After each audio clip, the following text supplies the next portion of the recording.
Greetings viewers, we are Team Promethium and we are here to present a comprehensive review tutorial video regarding the application of mass relationship in chemical reactions. This CRTV will include the following topics. The mass of an atom is determined by its constituent particles, electrons, protons, and neutrons. For example, carbon-12 has an atomic mass of 12 atomic mass unit or 12 AMU, since it contains 6 protons and 6 neutrons. The contribution of the electrons on the overall mass of the atom is considered negligible, since it is significantly lighter than the mass of protons and neutrons, making the sum as 12. While weighing a single atom is impractical due to their very small sizes, we can establish relative atomic masses through experimentation. The atomic mass is expressed in atomic mass units, or AMU, with 1 AMU defined as 1/12 the mass of a carbon-12 atom. Carbon-12 is arbitrarily chosen as a standard in measuring the atomic mass of other elements, since 1 atom of carbon-12 is equal to 12 AMU. 1 AMU is also equal to 1.66 times 10 raised to negative 24 grams, which is the mass of proton. We got this through the following conversion. The molar mass of carbon-12 is 12 grams per mole, is multiplied by 1 mole over 6.02 times 10 raised to 23 atoms, which is our Avogadro's number, times 1 over 12, since 1 AMU is 1/12 of the mass of the carbon atom. Now, when we look at the periodic table, we notice that the atomic mass of carbon is listed as 12.01 AMU, not exactly 12 AMU. This discrepancy arises from the presence of multiple isotopes of carbon, such as carbon-12 and carbon-13. By considering the natural abundances of these isotopes, we can calculate the average atomic mass of carbon, wherein the average atomic mass is the average atomic mass of all the stable isotopes of an element. For instance, lithium has 2 stable isotopes, lithium-6 and lithium-7, with lithium-6 having an atomic mass of 6.015 AMU and 7.5% abundance, while lithium-7 has 7.016 AMU atomic mass and 92.5% abundance. Keep in mind that in calculations involving percentages, we convert them to fractions, hence why we divided the percentage abundances by 100%. To determine the average atomic mass of lithium, we need to get the sum of the products of the isotopes' atomic mass and percent abundance. In our example, the average atomic mass of lithium will be equal to the sum of 7.5% divided by 100% times 6.015 AMU and 92.5% divided by 100% times 7.016 AMU. This will give us a value of 6.940925 AMU or approximately 6.941 AMU. Let's answer another example. The atomic masses of the 2 stable isotopes of boron are 10.0129 AMU and 11.0093 AMU, respectively. Calculate the average atomic mass of boron. Determine the average atomic mass of boron. 19.78% will be divided by 100% times 10.0129 AMU plus 80.22% divided by 100% times 11.0093 AMU. And the answer will be 10.8122 AMU or approximately 10.81 AMU.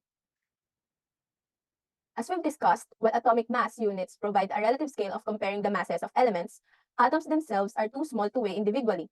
Instead, we deal with macroscopic samples containing immense numbers of atoms. To facilitate this, we introduce the concept of mole. In the International System of Units, or SI, a mole represents the amount of a substance containing the same number of atoms, molecules, or particles as there are atoms in precisely 12 grams of carbon-12. This value is determined experimentally and is known as the Avogadro's number, which is approximately 6.0221415 times 10 raised to 23 atoms. Now, let's connect this to the concept of molar mass. Recall that 1 mole of carbon-12 atoms has a mass of exactly 12 grams and contains Avogadro's number of atoms. This mass, expressed in grams or kilograms, is known as the molar mass.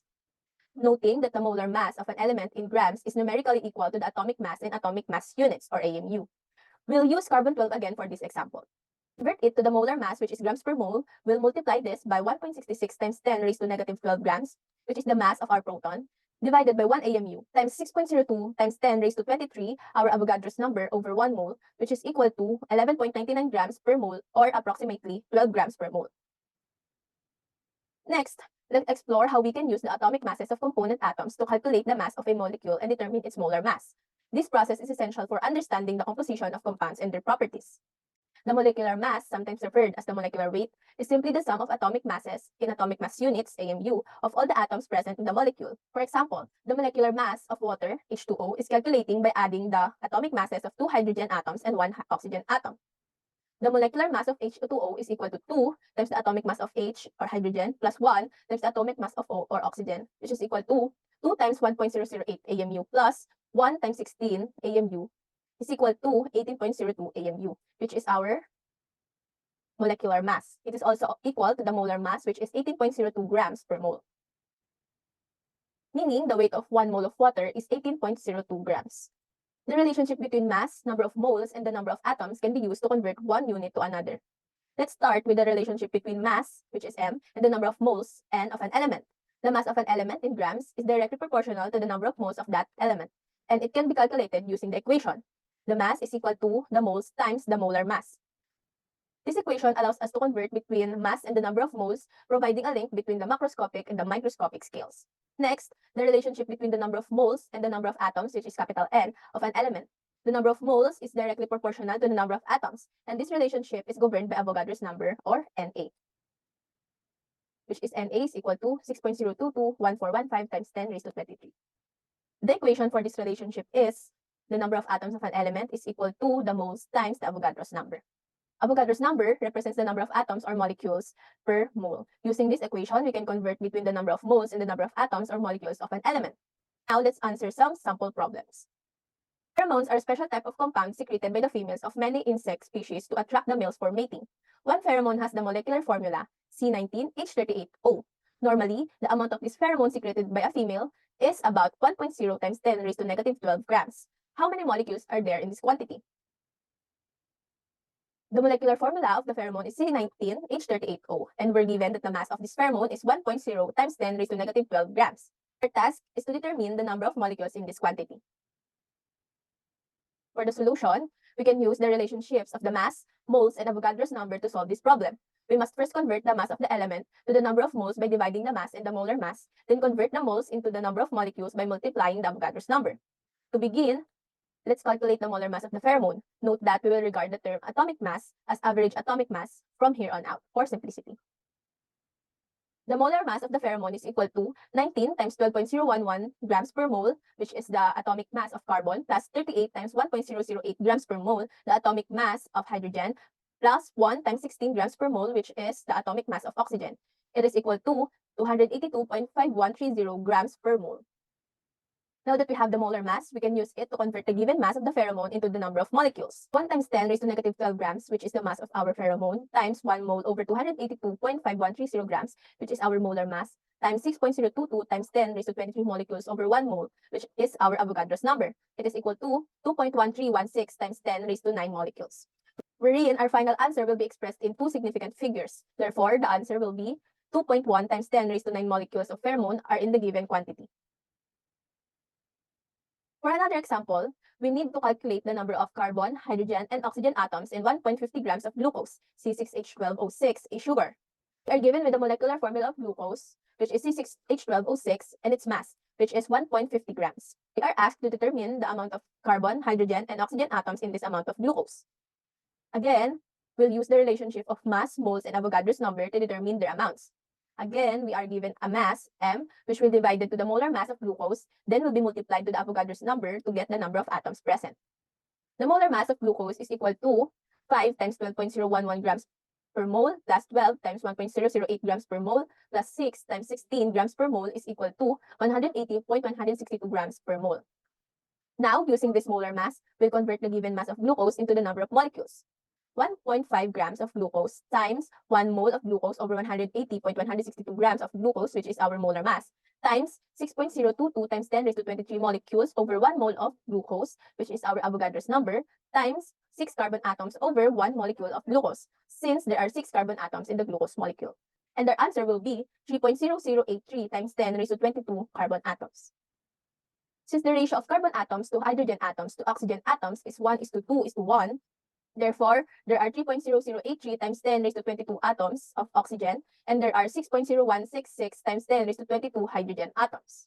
In summary, there are 3.01 times 10 raised to 22 carbon atoms, 6.02 times 10 raised to 22 hydrogen atoms, and 3.01 times 22 oxygen atoms in 1.5 grams of sugar. For the percent composition of compounds, it can be calculated using a simple formula. The percent composition of element X is equal to N, the number of moles of element X, multiplied by the molar mass of the element, divided by the molar mass of the compound, times 100%. This is also equal to the weight of the element X divided by the weight of the compound, times 100%. To make calculations more convenient, we often assume that there is 100 grams of the compound initially present. Now let's answer a simple problem. Cinnamic alcohol is used mainly in perfumery, particularly in soaps and cosmetics. Its molecular formula is C9H10O. For problem A, calculate the percent composition by mass of C, H, and O in cinnamic alcohol. And B, how many molecules of cinnamic alcohol are contained in a sample of mass 0.469 grams. For problem A, the molecular formula of the cinnamic alcohol is given as C19H10O. And we are asked to determine the percent composition of C, H, and O in the cinnamic alcohol. First, we need to know the molar mass of cinnamic alcohol, which is 134.179 grams per mole. To get the percent composition, we'll use this formula. The percent composition of element X is equal to N times the molar mass of element X divided by the molar mass of compound. For the percent composition of carbon, 9 times 12.011 grams per mole divided by 134.179 grams per mole times 100% is equal to 80.56%. We'll do the same thing to get the percent composition by mass of hydrogen, which is 7.51%, and oxygen, which is 11.92%. Therefore, the percent composition of C, H, and O are 80.56, 7.51%, and 11.93% respectively. For problem B, the mass of cinnamic alcohol is given as 0.469 grams. We are asked to determine the amount of molecules present in 0.469 grams of cinnamic alcohol. For the solution, this involves converting the mass of moles and then using Avogadro's number to find the number of molecules. 0.469 grams times 1 mole over 134.179 grams times 6.022 times 10 raised to 23 molecules over 1 mole is equal to 2.105 times 10 raised to 21 molecules. Rounding up the answer by 3 significant figures, the answer will be 2.11 times 10 raised to 21 molecules are present in 0.469 grams of the sample. So now we're on the second part of this discussion. Let's start this with the question, where do we base our percentage composition? So basically, from the discussion of this Ella, it was in accordance with the compound's chemical formula. Chemical formula basically pertains to the compound or molecule's composition that involves chemical symbols, such as numbers, letters. We also have these brackets, parentheses. So in chemistry, we do have three types of chemical formulas. We have empirical formula, molecular formula, and structural formula. So from its visual representation, you could see immediately their distinct characteristics. So let's start with empirical formula. So from its visuals, you could see or you could simply say that empirical formula among the three formulas has the simplest ratio. It has the simplest ratio. And aside from that, it is only through observation and measurement that we could identify or we could determine the empirical formula. The second one would be molecular formula. So molecular formula is basically the true formula of the compound.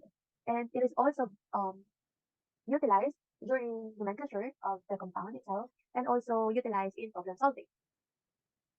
Lastly, structural formula is basically um, the one that we utilize or is very beneficial in mechanism during a reaction and also in nomenclature.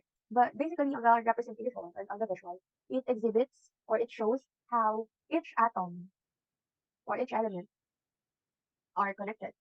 Yeah, each atom of the element are connected or are linked together or to one another in skeletal form. But among these three formulas, we're just focusing on the empirical and molecular formula on this discussion. So to be able to comprehend or to be able to purely and have a deep understanding or comprehension of these two types of formulas, let's proceed to a sample problem. From this sample problem, it says here that the combustion of 11.5 grams of ethanol produces 22 grams of carbon dioxide and 13.5 grams of water. From the given data, what will be the empirical and molecular formulas of ethanol? So let's assume that we don't have the knowledge or we don't know yet the chemical formula of ethanol. But we know that it is an alcohol, which alcohol has a general formula of has a general formula of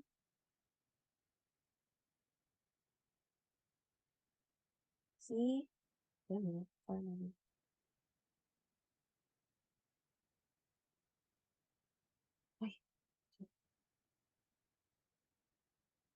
CXH sub Y, sorry, excuse me, O sub Z. So we're now looking, or our target now is to look for the number of moles of carbon, hydrogen, and oxygen. But in here, we have produced, in a sample problem, we have produced 22 grams of carbon dioxide. And in carbon dioxide, we have the element of carbon. So we could utilize the 22 grams of carbon dioxide. We just have to divide it with its smaller mass, and then 1 mole of carbon dioxide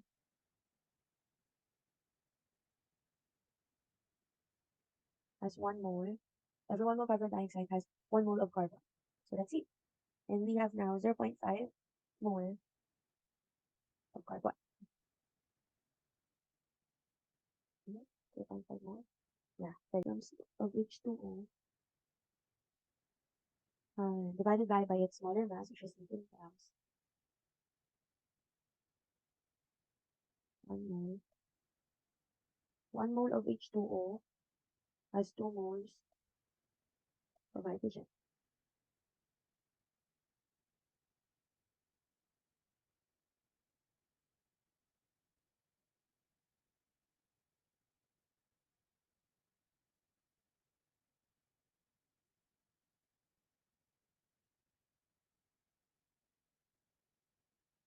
And then let's do it again. Sorry.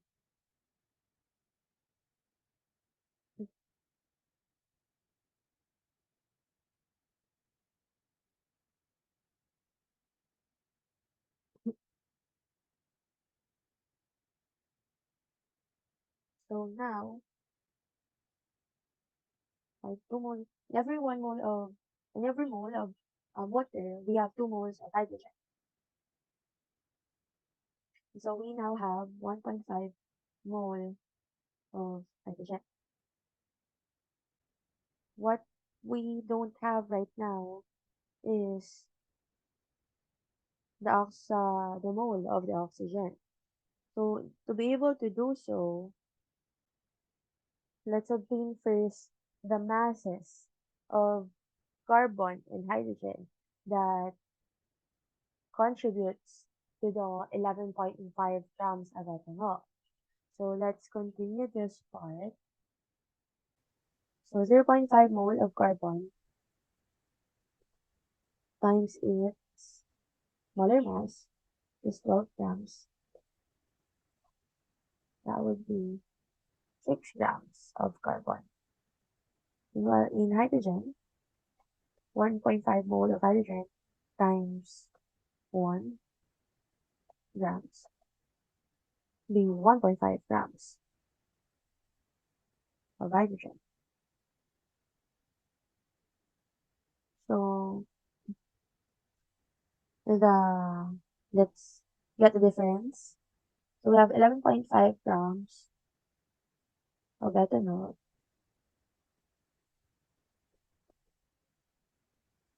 minus the sum of the 6 grams of carbon plus 1.5 grams of hydrogen.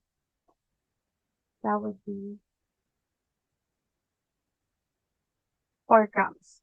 These 4 grams is only oxygen. So we have 4 grams of oxygen. So let's now get the mole or the amount of substance of oxygen. 4 grams of oxygen.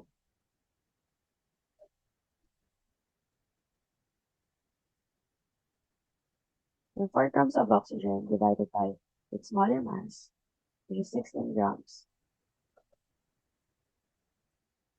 of 0.25 mole of oxygen. So now, let me just, we have 0.5, 0.5 mole of carbon, 1.5 mole of hydrogen, and then 0.25 mole of oxygen. From these three, the smallest value is 0.25. So we'll divide all of the three to 0.25 mole.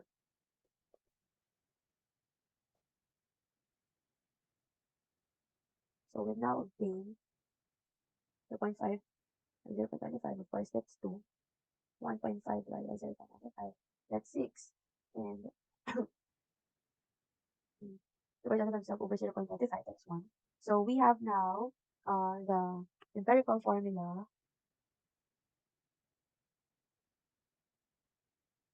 C2H6. Oh, C2H6. Let's see if we have the right answer. Mm-hmm. Mm-hmm. There you have it. C2H6. Oh, let's now move forward to exercise. So try to answer this problem. I'm giving you 3 minutes to answer this. Try to pause this video and answer this. So this would be the answer. For our empirical formula, we have C sub 9 H sub 17 and O. And for our molecular formula, we have C18 H24O2. So we have to take note that sometimes we have unequal empirical and molecular formula, in which these also happens on the first given sample problem, which we all know that the molecular formula of ethanol is just basically C6H5OH, which is just equal to its empirical formula. So basically, there are some instances that empirical formula and molecular formula will be just the same. Now, try to understand that the chemical compounds that we have obtained upon the determination of their molecular formula will be now introduced to a chemical reaction. So this chemical reaction is a process in which a substance in charge or is changed rather into one or more substances, as you can see here in the visual representation. To be able to understand the chemical reaction, it has a visual representation as well. And this is called a chemical equation. So chemical equation is designed to understand the chemical reaction happening in an experiment. No? Basically, chemical equation is the standard way to represent a chemical reaction. So chemical equation is consists of reactants, which is basically on the left side of the equation, and we have the products, and it is on the right side of the equation. We also have symbols such as plus sign, we have the arrow sign, sometimes we have reversible na arrow. We also have um, letters and numbers such as subscripts and its coefficients. So what are the use of these numbers that serves as coefficients and subscripts? So these numbers that can be a coefficient or a subscript is important to be able to balance a chemical equation. So why do we balance chemical equation? Why do we need to balance first a chemical equation before we could proceed to a proper problem solving? So balanced chemical equation is essential in especially in problem solving. No, it is mainly because um, of the existence of law of mass conservation. Law of mass conservation tells us that matter cannot be created nor destroyed. So the number of atoms of that particular element in the reactant side must also have the same number of atoms of the particular element on the product side. So the number of atoms must be conserved, and that's why it cannot be destroyed or it cannot be created at all. So that it is. But the main question is, how do we balance chemical equation? We balance chemical equation in two ways. We have two ways. We have direct trial and error method, and we also have algebraic method. So let us first try to utilize direct trial and error method. What is but the most important in balancing chemical equations that right after you balance chemical equation is very important that the number of atoms of each element in reactants and product side would be equal. So that's the golden rule for balancing the chemical equation. So let's start with direct trial and error method.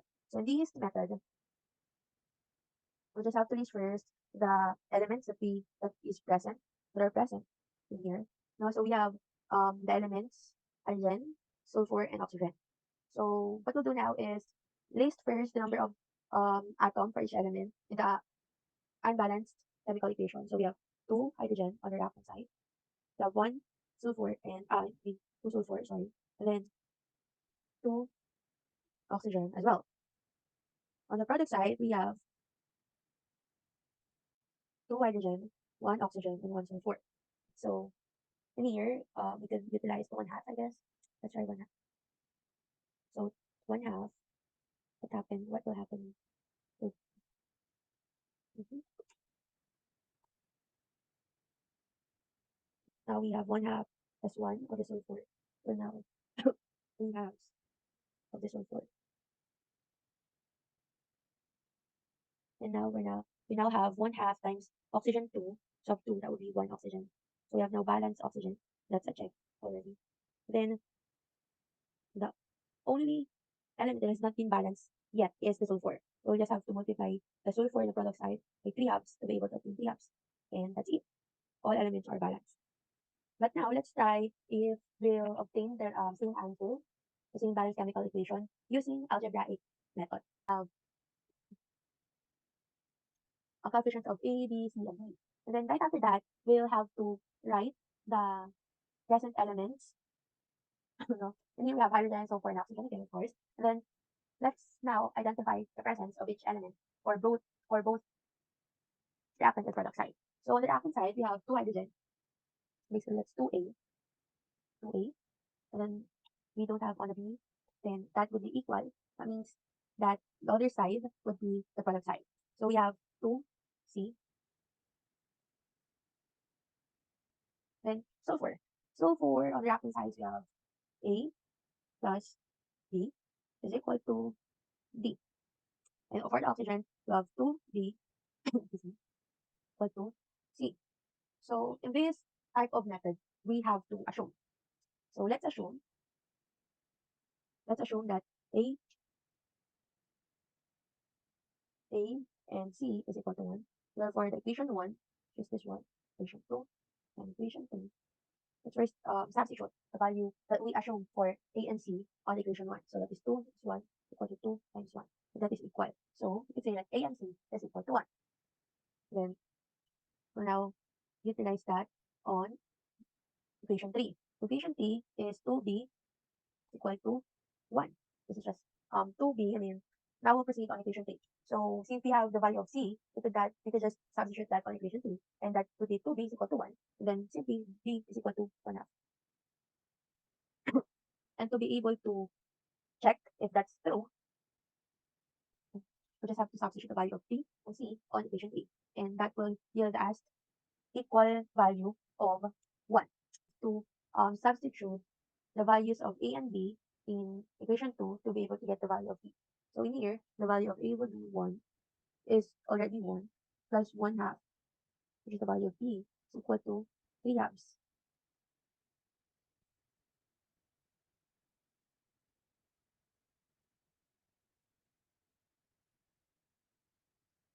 3 halves. And this is equal to D. So let's check if we have the same um, balanced chemical equation when using direct trial and error method and algebraic method. Yes, we have 1H2S plus 1 half SO2 yielding 1H2O plus 3 halves S. Let's see if we have the same answer. Yeah, we're right. So try to answer this exercise. We will give you 3 minutes to answer this question or to balance this chemical equation. So few techniques. So here you have to identify first the type of chemical reaction that will proceed. And then right after that, through that type of chemical reaction, what would be the products that will be formed from these reactants? So that type of chemical reaction that we have presently. And right after that, you could utilize um, direct trial and error method or algebraic method. Pause the video for you to answer these first. And this is the right answer.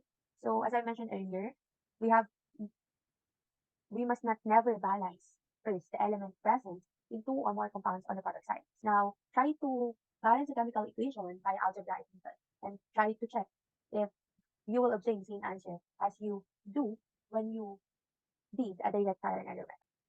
Let us now apply the balanced chemical equation into problem solving, which is mostly utilized in every experimental activity, answering the questions how much product will be formed from specific amounts of reactants or how much reactant must be used to obtain a specific amount of product. And to be able to do so, we'll now introduce the term stoichiometry. So basically, stoichiometry is a quantitative study of reactants and products in a chemical reaction in which we relate the mass of the reactant to each mole to the mole of the product, and then finally to the mass of the product. However, there is still a limit of knowledge on which of the reactants is all used up or which of the reactants has a leftover. So we could simply discuss it through an analogical discussion of making a burger. So in making a burger, we have here 5 burger buns, and we only have 3 burger patties. So how many burgers can we obtain from these? So basically, without having a complete 5 patties, we could only make 3 burgers out of 3 patties and 5 burger buns. So in here, we have an excess burger buns and unlimited burger patties. And so, in chemistry, burger patties is what we know as a limiting reactant, and burger buns are called excess reagent. Limiting reactant usually gives, or not usually, but always gives the maximum amount of product possible while having a leftover of an excess reagent. So we could obtain a maximum amount of product possible for that limiting reactant. However, it is lesser or it is smaller amount compared to the amount of product that could be obtained through excess reagent. And yet, we could only consider the maximum amount of product possible that could be obtained from the limiting reactant, but not from the excess reagent because it is not possible. Because limiting reactant and excess reagent are essential to be able to produce a product. And if we don't have enough limiting reactant to suffice the excess reagent, then excess reagent leftover will remain a leftover because there will be no limiting reactant that could react with the excess reagent, with the leftover excess reagent. So let's try to dig deeper on this topic. So example problem. So in this sample problem, this process 1.53 times 10 raised to 3 grams of V2O5 react with 1.96 times 10 raised to 3 grams of calcium. Calculate the mass in grams of vanadium that will be formed. Is that right after balancing chemical equation? We can now utilize the given masses of the given compounds to identify which is the limiting and which is the excess reaction. So we have 1.53.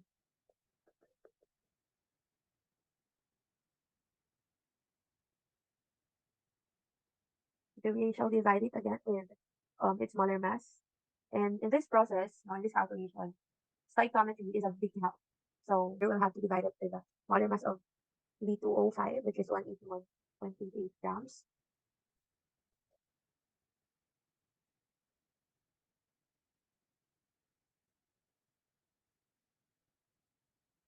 Mole. 1 mole of these.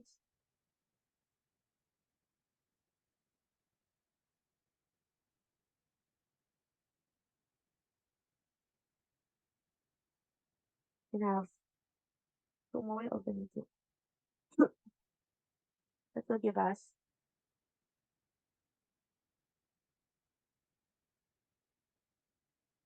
16.82 mole of the medium.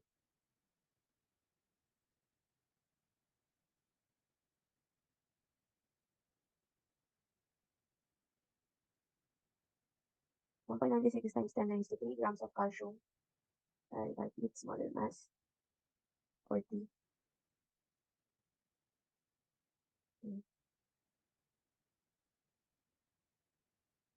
Every 5 mole of carbon has 2 mole of vanadium.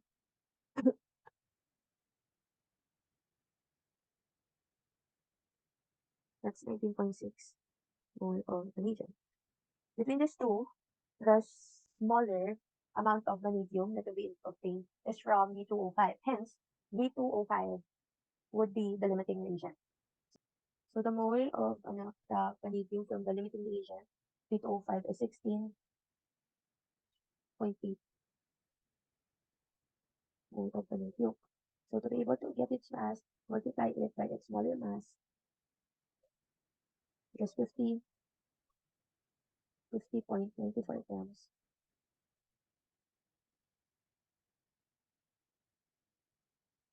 That is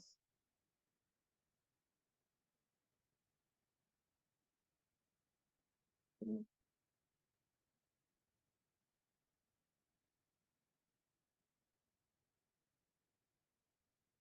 that is 8.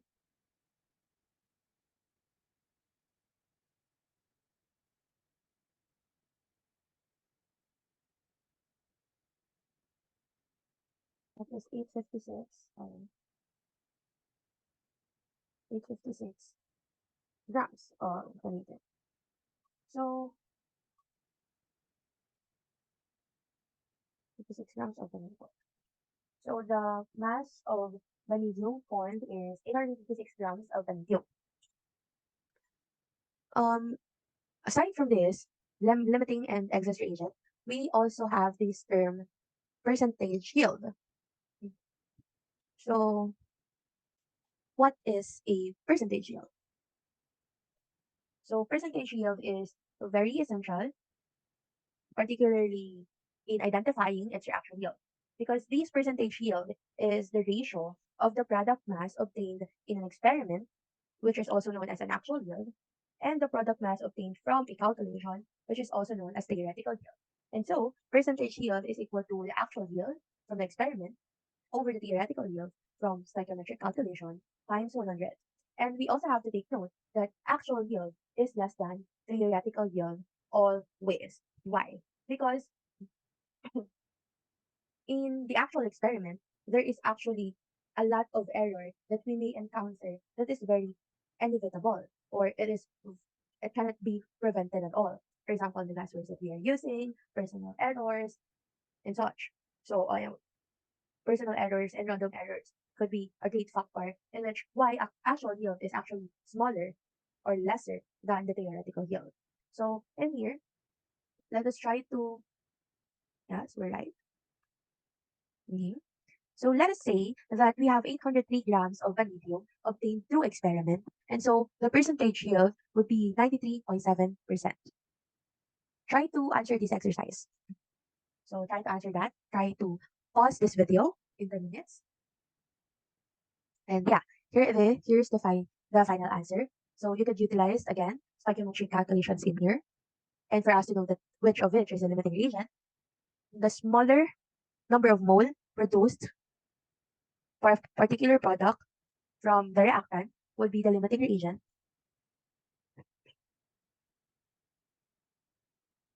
between the reactants. No. And yeah, is the theoretical. And so, to summarize this lesson, we have to take note of Avogadro's number. Moreover, obtaining right chemical formula of the compound and balancing chemical equation is very essential in answering word problems. Aside from these, knowing the limiting and excess reagent, and of course, utilizing stoichiometric calculations in word problems are the basic foundations in doing word problems. And so thank you for listening. I hope you have learned something from this video, which is the application of mass relationship in chemical reaction. Thank you and God bless.